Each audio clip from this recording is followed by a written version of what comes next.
It's an odd thing to say, but Crippen and Landru started because of The Wizard of Oz.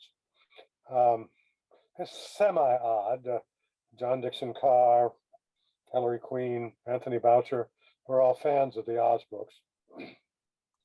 But what I really mean is that my brother and I amassed a huge collection of them, including dust-jacketed copies and signed copies and so on. And finally, in the early 1990s, with our children going off to college, we decided to sell the whole collection at auction. And with the money, I afforded the children's tuition and had about $2,000 left over. That was all. So I'd been, for many years, I had been collecting and being a fan of mystery short story volumes. I still think, as G.K. Chesterton said, the mystery short story was the primary form, the purest form, where the problem is set out. It doesn't mean it has to be badly written. Chesterton wrote very well, in fact, but it had to be focused, unlike a novel, which can have all sorts of subplots and go off in different directions and so on. So I've collected mystery short stories, and in my innocence, when I was a mere stripling in my 50s, I made lists of short story volumes that should be published someday. I even corresponded with Ellery Queen about which ones should be. And when I had a tiny bit of money left over, I decided to go ahead and do it. And Crippen and Landru came up.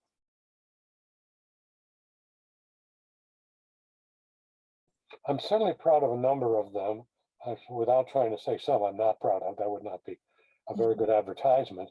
But one I was really proud of was by James Yaffe, great historian and writer about the American Jewish experience. And as a young man, he'd written stories for Ellery Queen's Mystery Magazine. And Fred Donnet, the half of Ellery Queen, who was the editor, always said in each introduction of the story, some publisher should pick these up and issue a book of them. They never did, so I did. The book was called My Mother the Detective.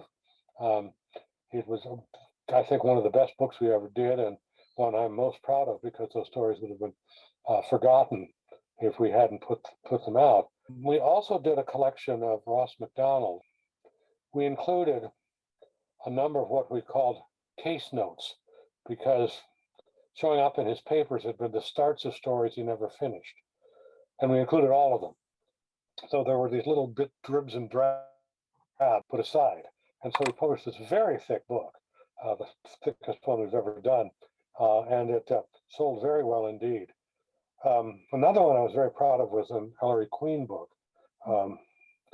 We've done 2 Ellery Queen books.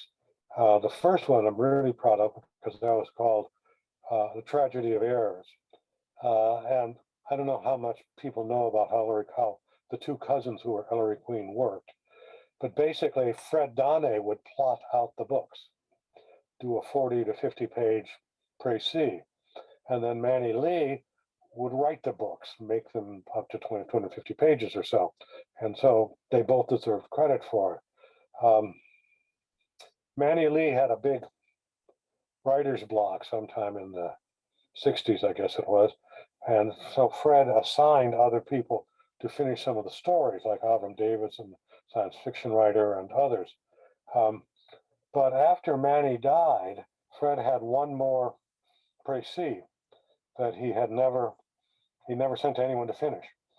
But his family, his son, said, we like what Crippen and Landru is doing, why don't we ask them if they will publish it as is? So we did. Crippen and Landru has republished the biography, which was actually it was published many years ago in 1995, and published by Otto Penzler, who then was working for Simon & Schuster. And it was, I had always loved John Dickson Carr's works. I love the locked room novels, the other kinds of things he did. I had corresponded with him briefly. After he died, I contacted his publisher, Joan Kahn of Harper, and I said, do you have any more to come out? She said, no, he didn't leave anything. And I responded, oh, yes, he did. I know of some things. There were 3 pulp stories he did. There were a number of radio scripts, things like that. And she said, well, go ahead and do it. At that point, I did what I should have done in the first place. I alerted his widow. The book got a huge amount of praise, including by one of John Dickson Carr's daughters. She told me that I sent her a copy because she'd helped with material and so on. And then she called me up after a couple of weeks after I sent it to her, and she said, I couldn't bear to read it. I didn't know what was going to go on. I just couldn't handle it. She said, so I gave it to my husband, Dick. And so Dick was sitting there reading it and saying, Julie, did you know this? When did this happen? That kind of thing. So she said, I grabbed it away from him and read it. And she then called me up and said, you really nailed Dad, didn't you? That's exactly what he was like. You did it right. And that was one of the best things I ever heard, that the daughter thought I had her father. Jeff decided he would do a new paperback edition and an ebook of it, which brought it out to more readers, I think. I started writing it at the right point in the late 80s and 90s because many of his contemporaries were still alive. And I was able to interview lots of them, including his widow. It'd be awfully hard to do it now because they're all gone. How could I write the book now without all of those sources? And I think now that the golden age detection style has really caught on, and people are talking about writing biographies of this author or that author or so on, they don't have the advantages I have. They just don't have the material. Yeah, well, sometimes the long lost stories are buried in the mystery magazines, Ellery Queen's mystery magazine, some of the old pulps, and I have a complete run of Ellery Queen's mystery magazine, and therefore I could locate those pretty easily. But a number of the stories we ended up using were in British newspapers. And fortunately, once we got going on this, some friends of mine who were very fond of certain writers would write to me and say, can we do, well, for example, a Marjorie Allingham book? And I said, I don't have any material. He said, but I do.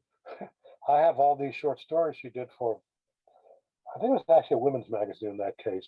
And so that became our third book, The Darings of the Red Rose. But he supplied everything. In the early days, when I was working with my wife and my son, the whole staff, we were the only game in town for doing short story collections. Major commercial presses wouldn't touch them. We didn't need to sell a huge number of copies to break even, but Simon and Schuster wouldn't do them. Harper Brothers wouldn't do them, but we were there to do them, and that meant many people were very, very pleased that their stories could be collected, put in what a friend of mine called it, being book formed, put into a book.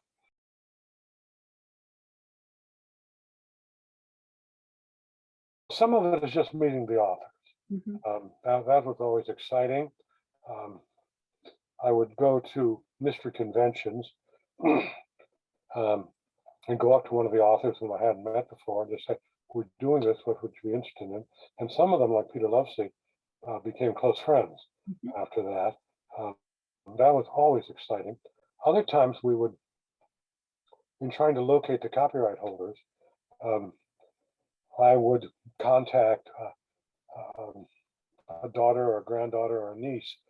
That was exciting as well. Michael Innes, a great Oxford Don and writer and all sorts of stuff, wrote the Oxford history or something of 20th century literature anyway, and very, very elegant writer.